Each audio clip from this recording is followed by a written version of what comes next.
All right, first book up, Deep Work, Cal Newport. When was the last time you felt fully immersed in the task at hand? Are we just doomed for surface level work forever, or can we actually work meaningfully towards the things that matter to us again? Cal is the author of quite a few great books, but I would argue this is his best work. Newport dives into not only why we should prioritize deep work, but also how. I was just as guilty as anyone doing this. Whenever I'd be working on my computer, I'd have Discord up, I'd have Twitter, and it's not until you really set aside the time to focus on trying to work deeply that you actually remember what that feels like. It's very easy to lie to yourself and convince yourself that no, I actually do work deeply. I just need to check my phone every 5 minutes because I need that little break. No, you don't. Put your phone away. Focus on what you're doing, please. I'm begging you.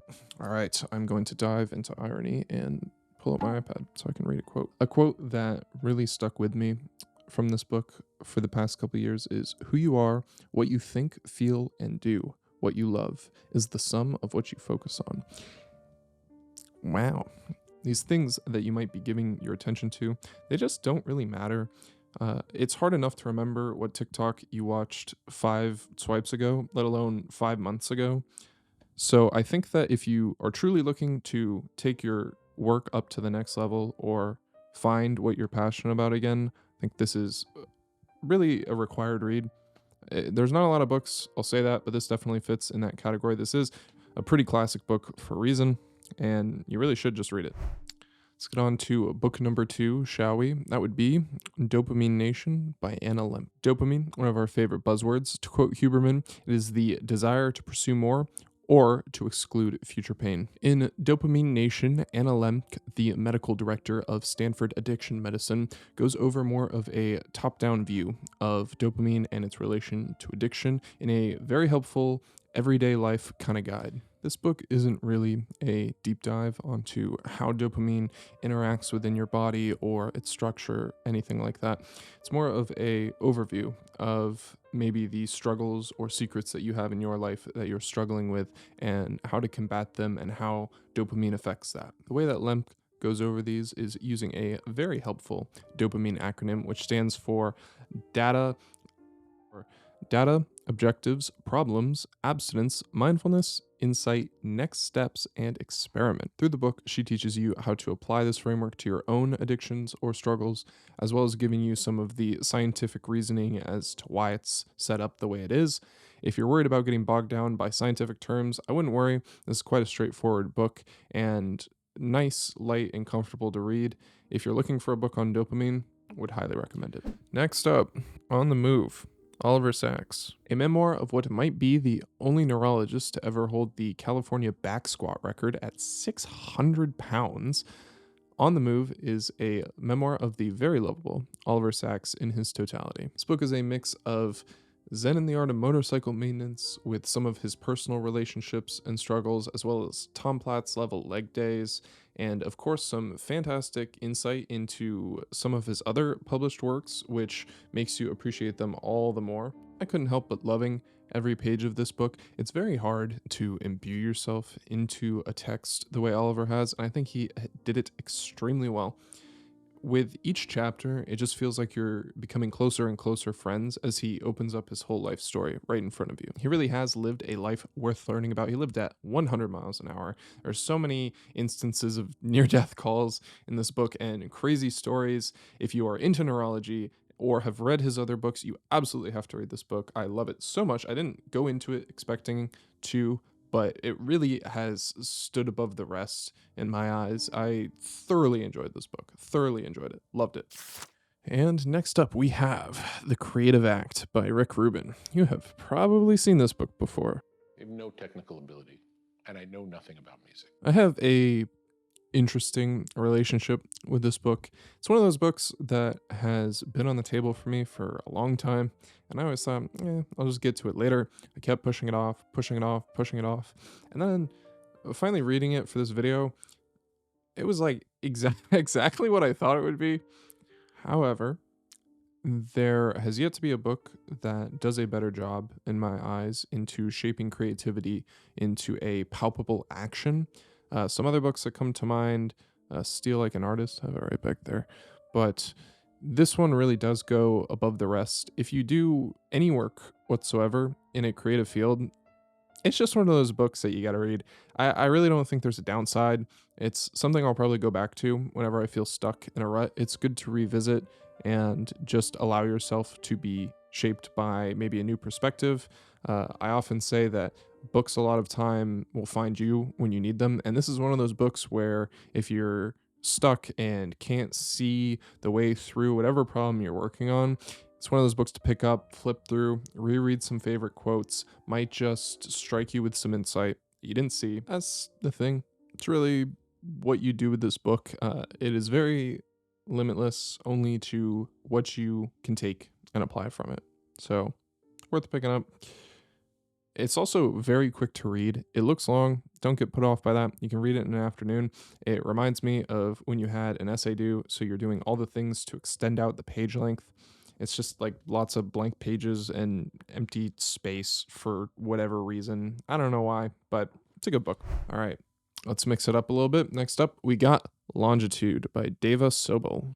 While sailing in the 18th century, you had a lot of problems to deal with, but none quite so deadly as getting lost. Finding your latitude was quite easy. Just pull out your sextant, look at the sun for a little too long, do some math, there you go. You got your latitude. Longitude, on the other hand, a completely different beast. Up until then, longitude was pretty much just kept track of by doing your best and just trying to figure it out with speed and location. If you lost sight of the shore, you just had to guess.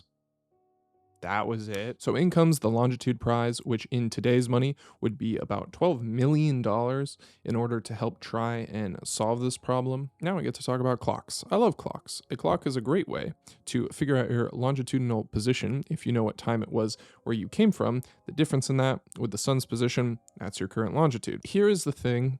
Clocks back then were not good if they were shaken, bumped, exposed to salty air, hot, cold, kept running, stopped running, all of those things, problems that would essentially leave you stranded at sea since you can no longer calculate your longitude. So that's not good. So, in order to fix that, along came John Harrison, who had no formal education, was too poor to even own his own clock, so he just built one. And after some years of practice building watches, he designed essentially a frictionless watch that could withstand any bumps, temperature regulations, or sways of the sea.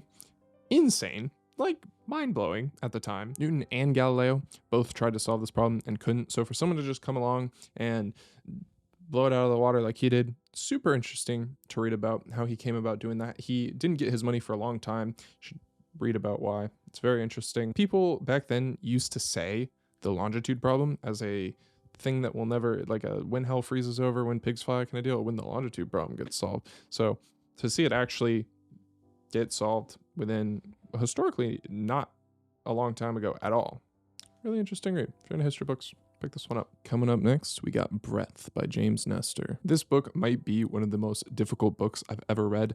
Not for the usual reason either. This book is pretty much the embodiment of the phrase, "you are now breathing manually." It's messed up. It makes it very difficult to read. Even though reading this book is like trying to find a comfortable spot in your mouth for your tongue, it is probably one of the most impactful books on this list for me personally. Ever since reading this, I have been taping my mouth shut at night, and my sleep scores have gone up. I feel better, more alert, can think better.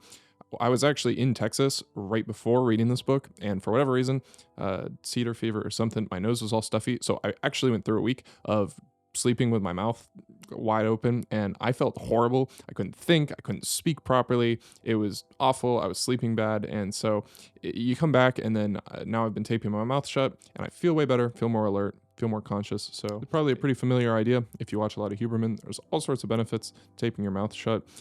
I will link the tape that I use in the description because I couldn't find tape that I liked for a while, and finally he recommends one that actually worked for me and doesn't leave residue on your mouth when you wake up in the morning. It's annoying, so yeah, give it a try. All right, next we got Outlive by Peter Attia. Peter Attia, someone adjacent to Huberman in the online self-improvement space with a focus on longevity or health span, keeping you not only on the spinning rock for as long as possible, but as healthy as you possibly can right up until the end. Through the book, he goes over how to get those three pillars to the best that they can be, as well as going over the four horsemen, or the things that will get us if nothing else beforehand does. So the cancer and the Alzheimer's, stuff like that. Anecdotally, I had experience with one of the four horsemen pretty early in my life. My grandmother, unfortunately, had Alzheimer's, and it was to the point where she would forget my name in between seconds in conversation. Pretty normal occurrence with Alzheimer's. We took a great shift in her diet. We took a major focus on cleaning that up, making sure it was as supportive as it could be for her. And one time, it had been about 4 days since I had seen her, and I went back to visit her, and I walked in, and she goes, "Oh, Garrett, hi." And it blew my mind. It completely reversed the idea I had on the inflexibility of Alzheimer's, and seeing that exponential progress in such a short period of time was mind blowing to me. And it really reshaped my opinion on just how important diet, nutrition, all that could be from a pretty young age. Fun story with that. She used to love to do puzzles. And when she'd finish a puzzle, my mom would take her up to go to the bathroom, and I'd scramble the puzzle she just finished. And she'd come back and go, "Oh, look, a new puzzle." And we had that pretty down packed for a while.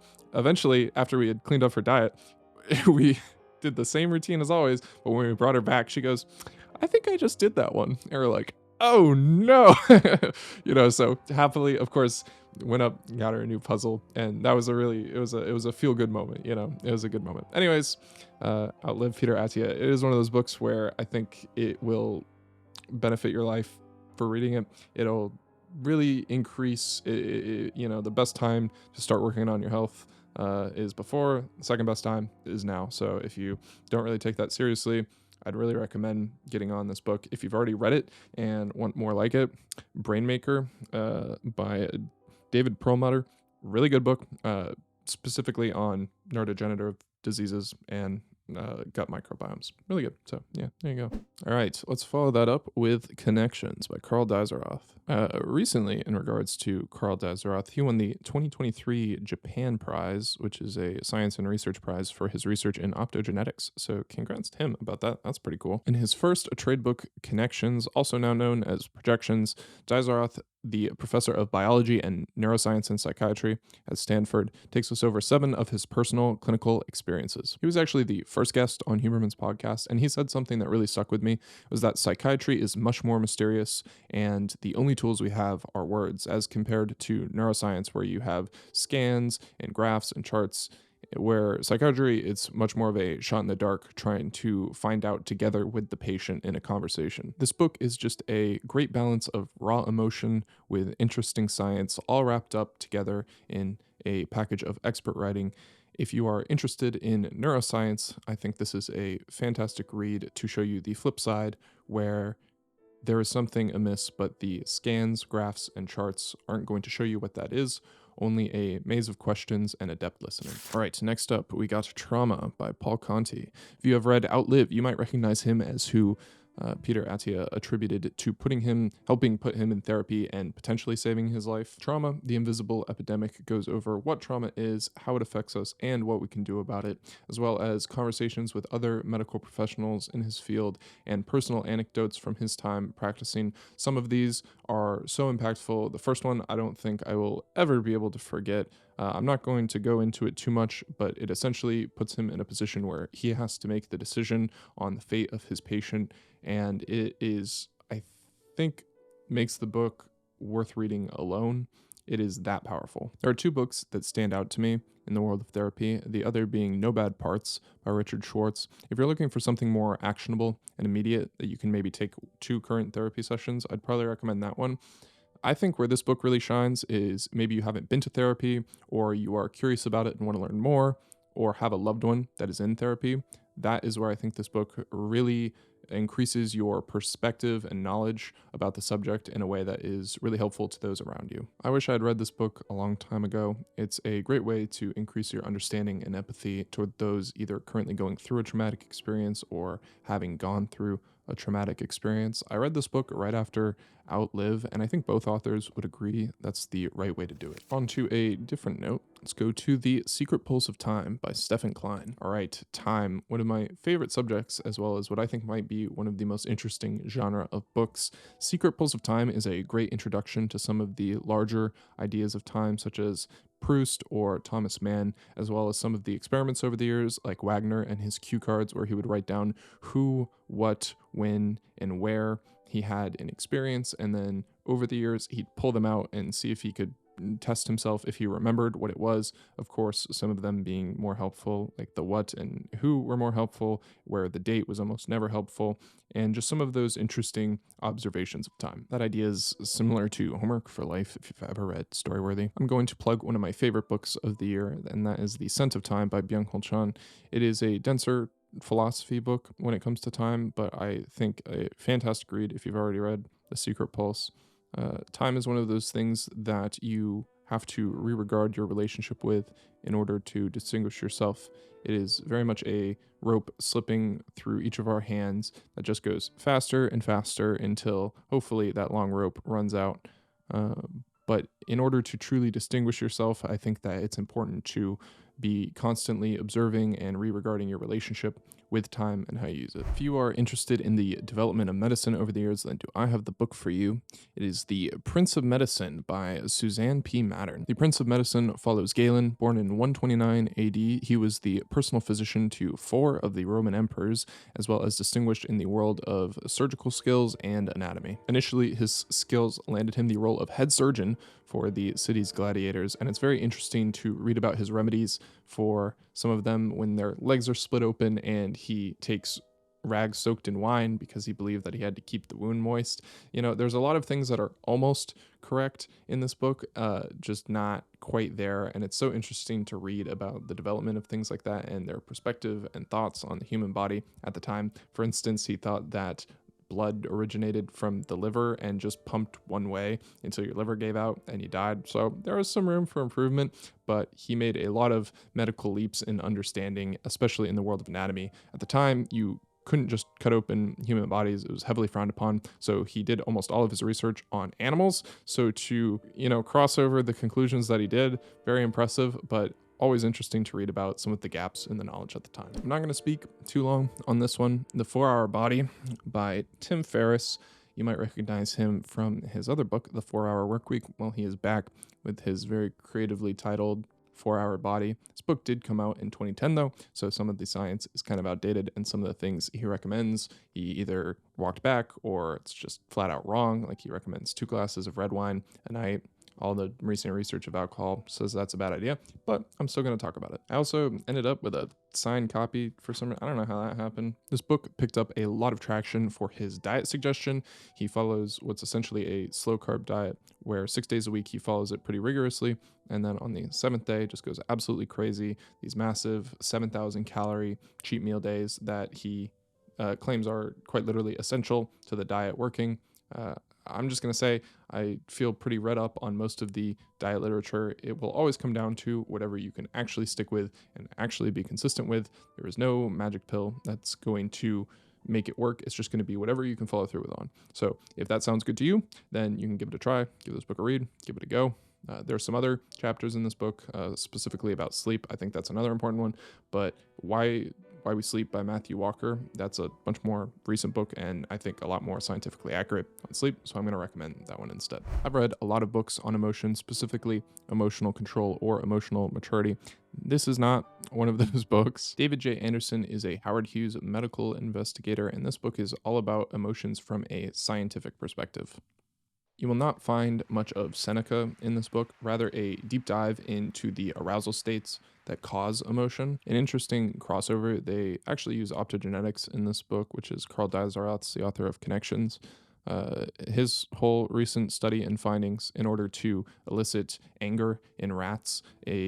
Previously it was done with electroshock, and there hadn't been a paper published in like 50 years on that, and it's because it just didn't work. So then they tried with optogenetics and it worked. Pretty interesting. This is quite a scientific book. If you are interested in the experience or control or understanding of emotions, this is probably not the book for you. If you are interested in how animals experience emotions or what cause emotions on a chemical level, then this is absolutely the book for you. And I don't think there's going to be a better one. This is very cutting edge, recent medical research, and all around a good book if that is what you're looking for. If it is not, it will probably bore you to death. This wasn't my favorite book. That was more of a me problem, more of a topic thing. It is very rich in its information and knowledge just in that specific genre. Okay, last book, and I saved a good one. We have An Immense World by Ed Yong. There are a few books that have shaped my perspective around animals as much as An Immense World. I see why Huberman recommends this. If you're a fan of the animal kingdom, this really does need to go high on your list. In the opening of the book, Yong calls out something that we almost all do, whether knowingly or unknowingly, and that is attribute our senses to animals. So we can imagine what they see through our own senses, but it is impossible to actually understand how they perceive things through their own senses. For instance, a dog has smell that is 10 to 100,000 times better than human smells, but when we take them on walks, what do? Tug on the leash whenever they stop to smell. It's like, no, you can't stop. We have a circle to walk in, buddy. The main focus of this book is covering animals' Umwelt, or as Jung describes it, each creature has its own sensory bubble that it lives in. So that's sight, smell, taste, experience of pain, etc. Some of these are so different from ours, it is just impossible to imagine, whether that's turtles being able to sense magnetic fields or bees being able to see ultraviolets. If you are looking to expand your childlike wonder or just have an existential meltdown over how small we are in the universe, this is a great book to do either of those things. If you made it here through the end of the video, or if you just skipped here because you wanted to hear how I'm doing, hello, hi. If you're from my streaming days, I miss you guys. I hope you're well. I just wanted to give a little update on where I've been and what I've been up to over the past, should be 7 months now since I quit streaming. I've pretty much just been spending a lot of time with friends, family, and reading as much as I can get my hands on. I'm up to 152 books read this year, and got away from technology. Finally, got to spend some time just studying and working on some projects, having some fun. And yeah, it's been a lot of fun, been really good. And I'm excited to be back making videos. This will be the first of many YouTube videos focused around reading.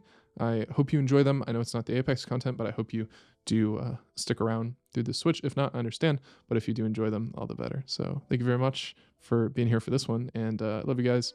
Be good. And I'll hopefully be seeing a lot more of me. So yeah, see you around.